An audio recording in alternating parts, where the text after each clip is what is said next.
Hello दोस्तों, सरकारी नौकरी करने का ख्वाब कई सारे स्टूडेंट्स देखते हैं।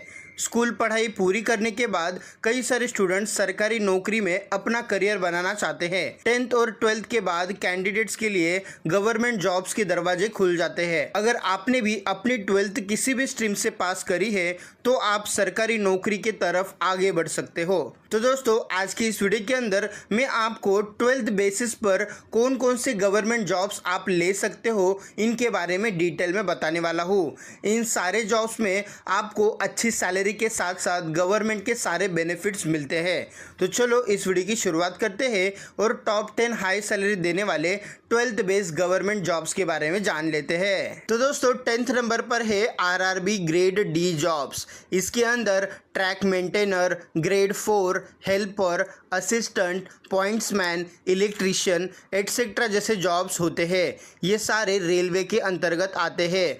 अगर आपने अपनी 10th या फिर 12th पास आउट की है तो दोस्तों आप आरआरबी ग्रुप डी जॉब्स के लिए कंप्यूटर बेस्ड टेस्ट देकर या फिर फिजिकल टेस्ट देकर और अपने डॉक्यूमेंट वेरिफिकेशन करके इन जॉब्स को हासिल कर सकते हो। यहाँ पर आपको पर मंथ 18,000 रुपीज़ से लेके 50,000 रुपीज़ तक की सैलरी मिलती है। 9th नंबर पर है एसएससी स्टेनियोग्राफर। यह एक ऐसा व्यक्ति होता है जो शॉर्ट हैंड की सहायता से किसी भी व्यक्ति द्वारा दी जा रही स्पीच को कम समय में उसी प्रकार से लिखने की क्षमता रखता है। जैसे कि आपने कोर्ट्स के अंदर दलीली देते हुए कई सारे गवाहों को देखा होगा, उसी के बाजू में एक ऐसा टाइपराइटर यानी कि स्टेनियोग्राफर बैठा हुआ होता है जो उसकी दलीलों को सेम टू सेम उसी की लैंग्वेज में एक पेपर पर लिखता है। इसी काम को पाने के लिए आपको 12th के बाद एसएससी स्टेनियोग्राफर की कंप्यूटर बेस्ड टेस्ट देनी होती है और अपनी स्किल्स टेस्ट देनी होती है। अगर आपकी यहाँ पर जॉब लग जाती है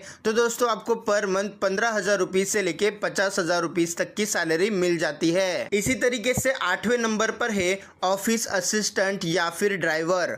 दोस्तों, आपने गवर्नमेंट के अंदर कई सारे बस ड्राइवर्स को, पुलिस ड्राइवर्स को या फिर गवर्नमेंट ऑफिसर के ड्राइवर को देखा होगा। उन सभी ने अपनी 12th पास आउट होने के बाद गवर्नमेंट ड्राइवर जॉब के लिए अप्लाई किया हुआ होता है। ये जॉब पाने के लिए आपके पास वैलिड लाइसेंस होना चाहिए और आपका ड्राइविंग का रिकॉर्ड क्लीन होना चाहिए। ये जॉब अगर आपको मिल जाती है तो दोस्तों आपको पर मंथ 30,000 रुपीज़ से लेके 1.5 लाख रुपीज़ तक की सैलरी दी जाती है। 7th नंबर पर है एसएससी एमटीएस हवलदार। इस पोस्ट के अंदर चौकीदार, सफाई वाला, चपरासी, दफ्तरी, जमादार माली, सीबीआई हवलदार, सीबीएन हवलदार एटसेट्रा जैसे पोस्ट आते हैं और ये सभी पद ग्रुप सी के होते हैं। ये जॉब पाने के लिए आपको 12th पास आउट होने के बाद एसएससी एमटीएस हवलदार का फॉर्म भरना होता है और उसकी एग्ज़ाम पास आउट करनी होती है। अगर आपको एग्ज़ाम में अच्छे मार्क्स आते हैं तो दोस्तों आपको इनमें से कोई भी एक पोस्ट मिल जाएगी जहाँ पर आपको 24,000 रुपीज़ से लेके 40,000 रुपीज़ तक की सैलरी पर मंथ दी जाती है। 6th नंबर पर है आरपीएफ कांस्टेबल। आरपीएफ कांस्टेबल का काम रेलवे की सुरक्षा, यात्रियों की सुरक्षा, कानून प्रवर्तन, निगरानी, भीड़ भाड़ को नियंत्रण करना इत्यादि होता है। अगर आपको आरपीएफ कांस्टेबल बनना है तो उसके लिए आपको 10th या फिर 12th पास आउट करनी है। उसके बाद दोस्तों आपको आरपीएफ कांस्टेबल का computer based test exam pass out करना होता है। उसके बाद दोस्तों आपको फिजिकल टेस्ट को भी पास करना है। अगर आपका सिलेक्शन हो जाता है तो दोस्तों आपको पर मंथ 21,000 रुपीज़ से लेके 44,000 रुपीज़ की सैलरी दी जाती है। इसी तरीके से 5th नंबर पर है आरआरबी एनटीपीसी जॉब्स, जिनके अंदर जूनियर क्लर्क कम टाइपिस्ट, अकाउंटेंट क्लर्क कम typist, junior time keeper, train clerk, commercial कम ticket clerk, traffic assistant, goods guard etcetera जैसे जॉब्स आते हैं। अगर आपने अपनी 12th पास आउट की है तो दोस्तों आप आरआरबी एनटीपीसी की एग्ज़ाम पास आउट करके इन जॉब्स को हासिल कर सकते हो,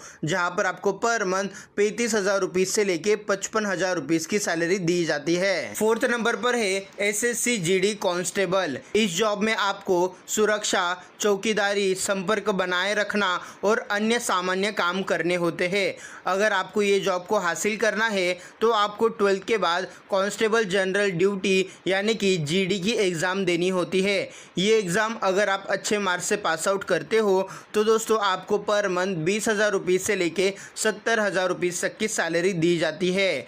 ये जॉब्स आर्मी के अंडर में आते हैं। इस पोस्ट में जैसे जैसे आपका एक्सपीरियंस बढ़ता जाएगा फिर वैसे वैसे सैलरी भी बढ़ेगी और इंक्रीमेंट के लिए आपको आर्मी में भी भेजा जा सकता है। थर्ड नंबर पर है SSC CHSL। इसके अंतर्गत आपको गवर्नमेंट के जितने भी दफ्तर होते हैं उनके अंदर postal and sorting assistant, data entry operator, lower divisional clerk, junior secretariat etcetera जैसे पोस्ट पर जॉब मिल जाती है।